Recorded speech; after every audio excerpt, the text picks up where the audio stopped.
Okay.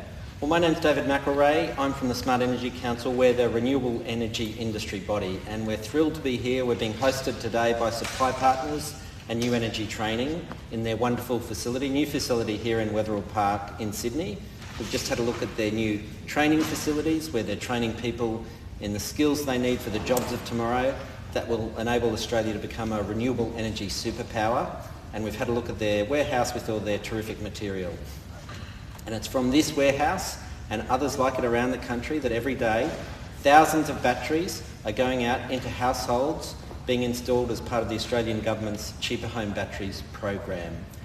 And I want to pay a tribute to the Minister Chris Bowen, for his leadership on this issue. Minister, as you know, this